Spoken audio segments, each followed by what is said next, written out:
What's going on, guys? Dan here. So this isn't going to be my normal type of video. This is probably going to be the only time that I actually have this type of conversation between just me and the viewer. So, if you want to stay, you can. If not, sorry. But I felt as though with how things are going in today's society, it would be best to actually have a talk about faith. I know, very different from what I normally talk about. Counting the fact that I have made a lot of innuendos, made a lot of messed up jokes, done a lot of stuff, but some stuff's happened in my personal life recently that's kind of opened my eyes back to it. So, I'm going to start with the beginning, I guess you could say, with my journey through faith. When I want to say 5 or 6, my mom and dad moved our entire family from St. Louis, Missouri to where we are now. But, normally, at 4, not very, wasn't attached to anyone other than like close family relatives, but I still see them regularly. Anyways, so we moved here. First year or two, we're getting used to everything, but I believe I was 6 at the time, actually, because I remember there being some really bad tornadoes, and I remember my mom getting invited by one of our neighbors when all the power was out. She invited us to go to church with her, and that was my first experience with church that I can remember, at least. And part of this is filled in from stuff talking with my mom and all that, but that was my first experience with the church, was getting I think it was VBS, actually, before I went to an actual service. And years went on, and I had that blind faith until, I want to say I was 12 or 13. I was 12 at the time, I think. I would have to double check with my dad. It was New Year's, and my mom had a pulmonary embolism, and she's alive. As said, I've been talking with her, but I remember my mom being rushed to the ER with my dad, and I went into my bathroom, locked myself in there, and I was just crying on the floor, asking God why he would do that to my mom. She's a great woman. She's always taken care of me. She's always had my back. So what did she do that warranted that? And I remember just crying, asking, instead of taking away my mom, take away me. Don't. I remember bargaining. I was going through the stages of grief like they were just flashcards at this point. And I remember trying to bargain with my own life to God, saying that he could take me, just don't take my mom. And that was kind of when my faith started to wander, but luckily I had a good youth minister, and they kind of pulled me back to the faith a little bit. And then, a couple years go by. We're at a church camp. One of my friends and one of my sister's friends was rappelling, and the person at the church camp didn't do the proper safety equipment. She plummets. She survived too, luckily. But I remember they took us to throw tomahawks because, that's safer than the zip lines and rappelling stuff. And to comfort all of us, more specifically, to comfort my friend's sister. Well, not my friend's sister, but to comfort my friend who was the sister of the other friend who plummeted. They told her, sometimes good things happen. Not good things. Bad things happen to good people. I almost swapped that. Good things happen to bad people. That is also a truth of life, but it wasn't what we needed to hear at that time. But I remember once more being angry at God for letting that happen to a friend. Not as much as I was angry with God about my mom, but I was still pretty angry. And now is where it starts getting to the hard-hitting stuff. Because this is around when the youth pastor was rotating. Wasn't really too fond of the youth pastor who took over eventually. The one who actually kicked me out of the youth group, which we'll get into that. I remember my dad, he was a mechanic for the longest time, and he had just gotten a job on the Arsenal, but he was helping a friend. He was doing a brake job. And for those of y'all that don't know what a brake job is, it's literally just replacing the brakes on a car. Well, he comes inside and he's short of breath. He thought he had inhaled some brake clean.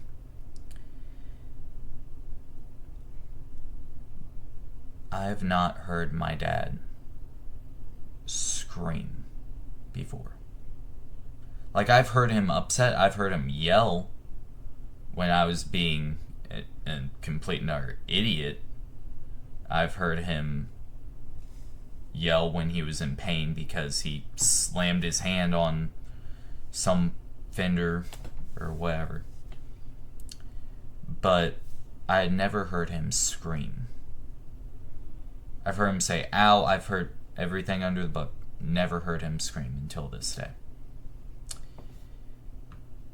He screamed and he hit the ground.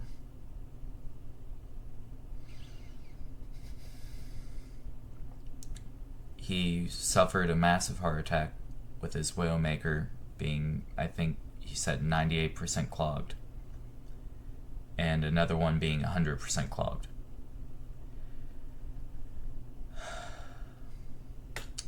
And at this point, because, medical problems were so common with my family, my sister and I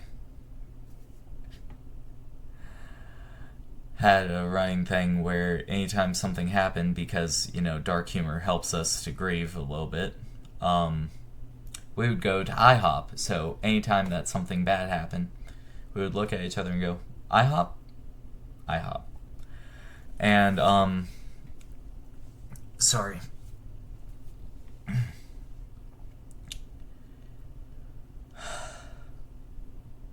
And so we went to IHOP, and then we were told by my mom, hey, go to your aunt's house. So we did. And I believe it was around 2 a.m. My mom, I might be moving stuff around. I don't know the exact dates, but I know my mom had her heart attack, pulmonary embolism that got shattered into a heart attack before my dad. Anyways,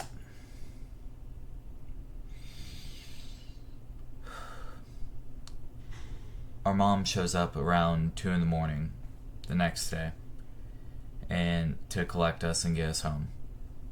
And while she's driving the car with me and my sister, who are both very sleepy, she takes a deep breath and tells us that our dad died. And just like that, she took that pause that I did before going, they shocked him back. But in that 3 to 5 seconds of silence before she said that, it was like the whole world had flipped on its head. And once more, I was bargaining with God, asking him why. I mean, me and my dad haven't really seen eye to eye my entire life. I still love him, he still loves me, but we haven't always seen eye to eye. No father and son ever see eye to eye on everything every single time. There are arguments, but we still love each other. So hearing that, I kind of broke a little.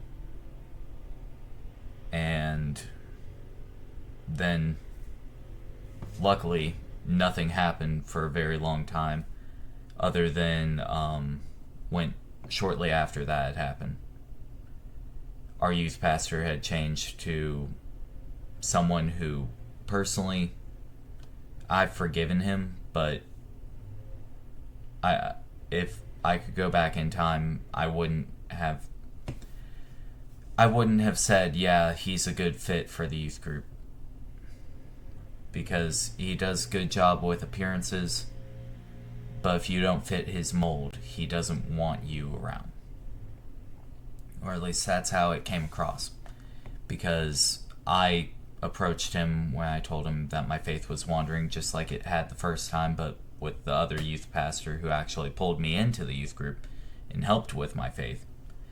He told me, sorry, I have an itch on my eyebrow. He told me that if I didn't have blind faith, I didn't need to be a part of the youth group. That if I questioned if God was truly there, that I didn't need to be there. And since he was the associate pastor, I also stayed out of church services. And around this time, we had also had a break-in with the church with an armed robber. And so we started hiring a deputy to come around. And every Sunday he would be in the church lobby. And what I would do is my mom would go into the service, I would sit out. And me and him would just talk. He was like an older brother that I never had but always wanted. And he kind of helped me realize church isn't about being in the congregation every Sunday. It isn't about all that stuff. And when I started finding my faith again, I was asked, because they were short-handed with the children's church program, I was asked to come in and be a youth helper for the day. And then that turned into a weekly thing where every week I was in there helping. And the kids were smiling. They knew me by name. I knew them by name. I had known them since they were born. A good chunk of them, at least. And it was just... it felt like I had belonged, you know? And then a couple years passed. And I went off to college. I had signed Division II wrestling. And I thought I was on the up and up. I was done with all my high school bullies. I was done with all the baloney that I had dealt with high school. And I was missing home. And within 1 week, I left the Division II college that I was going to wrestle with. And I came home to the local community college. And around that time, I got my first serious girlfriend. Now, I'm not going to say that it was all bad, but there were some moments that kind of made me open my eyes. And I'd kind of given up on God. I was like, it's me against the world, whatever. And I proceeded to fall into lust.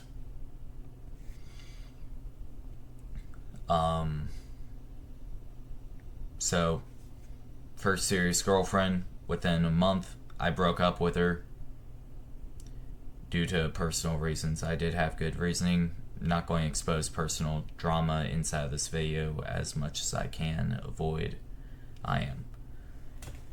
Well, a couple of weeks, and by a couple of weeks I mean like 2 months go by, and there was this really pretty girl in my, I believe it was History 101 class, World History 1, and I proceeded to start hooking up with her.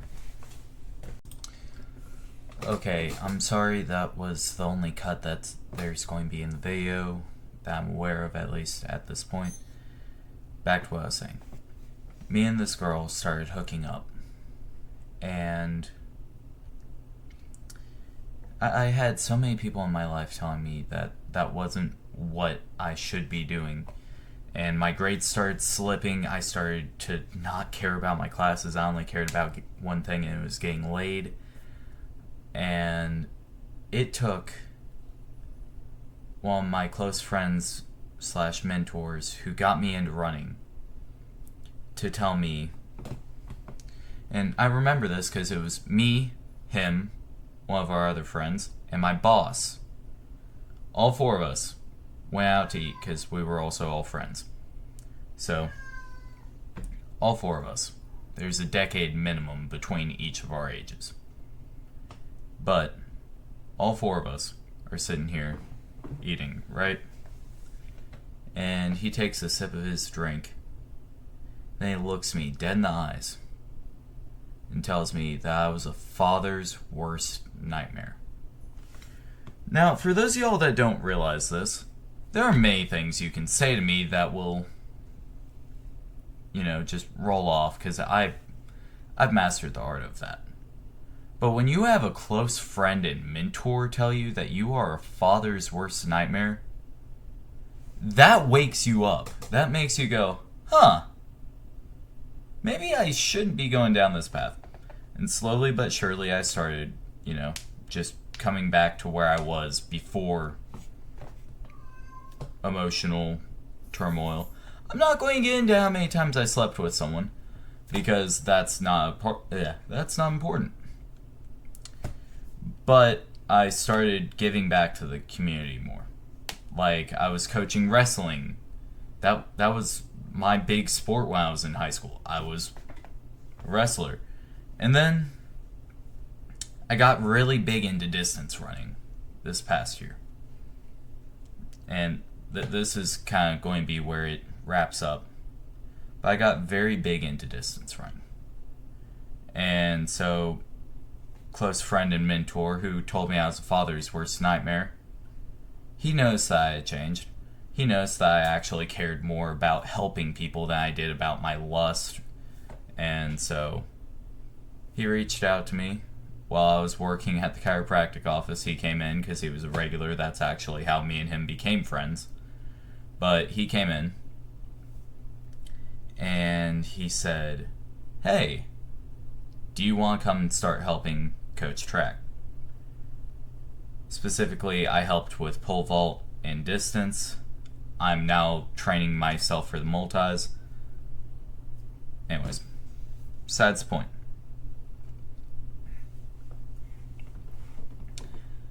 I also started going to church more. And some stuff broke out in my personal life. I'm not going to get into that. But one thing that we covered in church was forgiveness, and funnily enough, it was a week when I was truly struggling with forgiving people for stuff in my life. I couldn't let go of the anger and hatred towards everything. Another week, we covered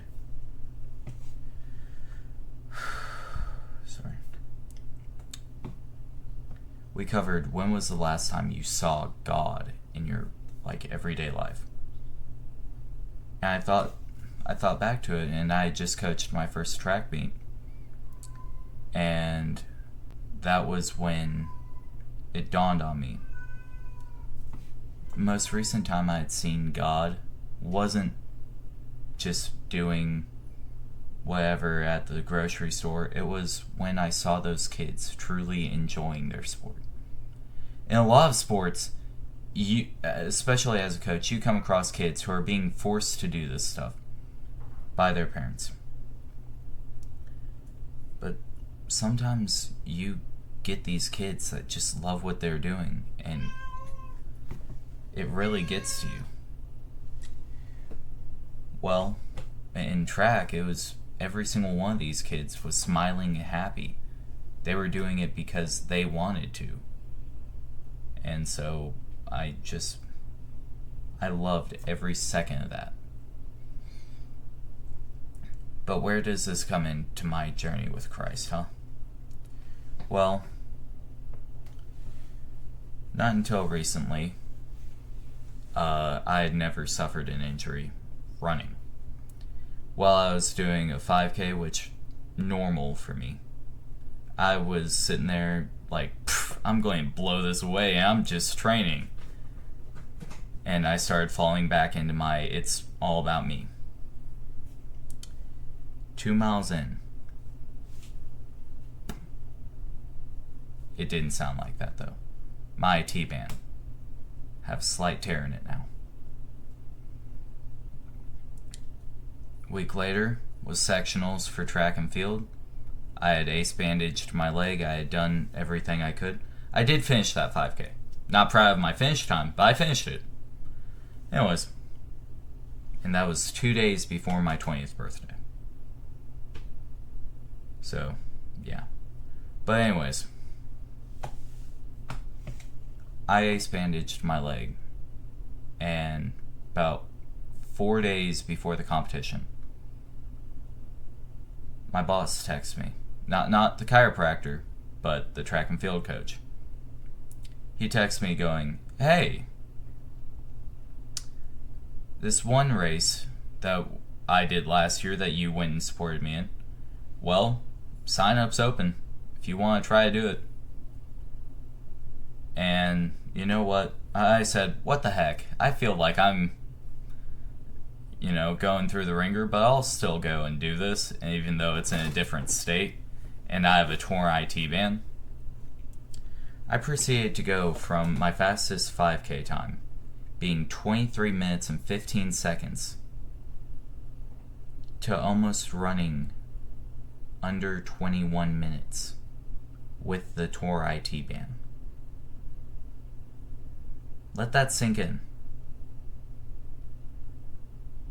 I shaved off 2 minutes from my PR with an injury. So, where does this relate to God? Well, at sectionals, every single time that there was an event, we were supposed to only get a couple of kids through only a couple of events.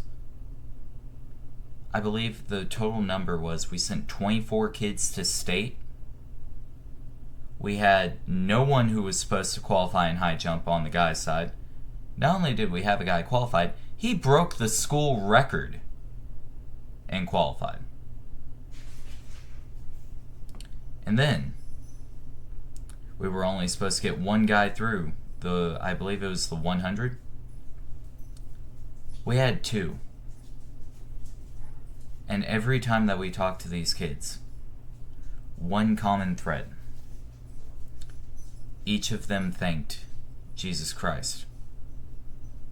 And the more I thought about it, the more I realized that God had been there with me. Jesus had been there with me every single time that I needed them. But every time that I needed them, I spit in their face because I wasn't wanting what I needed.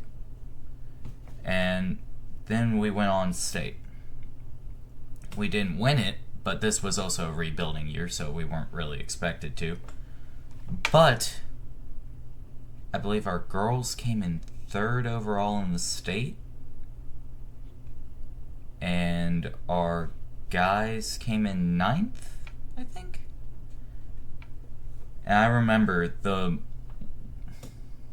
morning that I had driven in I had left work Wednesday at 7 p.m., went home, left my parents' house at 8.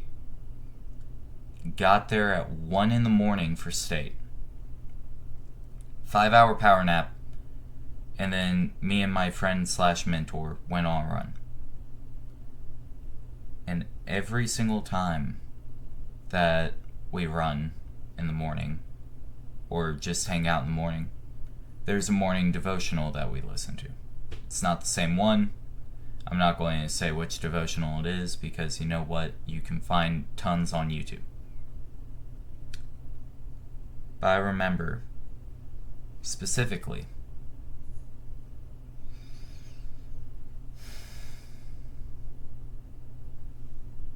that anytime that we sat there and saw something happening, that, oh god, I'm mixing up stuff, I'm sorry. I was skipping paragraphs right there. But I remember during that devotional that every single step we took, it wasn't alone. It wasn't just me and him. We had Jesus running with us. That we had God cheering for us like a supportive dad. And I remember just being in awe of the nature that was around us. And even though those kids weren't getting where they wanted to place, they were smiling. Win or lose, they were smiling. Because they know that they had gone out there and gave everything they had. And the first person they thanked was Jesus Christ. And day 2 of the devotional, because we were waiting for the tournament to start. In the devotional it said, love isn't giving someone what they deserve, it's giving someone what they need. Because there can be someone that you want to punch square in the nose, but punching them square in the nose isn't going to help anything. All it's going to do is hurt you.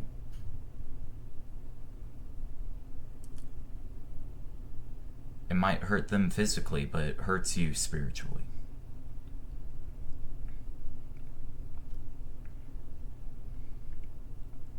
And then 2 days ago, Tuesday, I got up and I decided I was going to run my first ever half marathon distance. Well, I had never done big on distance stuff like that. The most I'd ever ran was 25 miles in a week. It is currently Thursday morning. Well, afternoon now. And I'm currently at 20 miles for the week.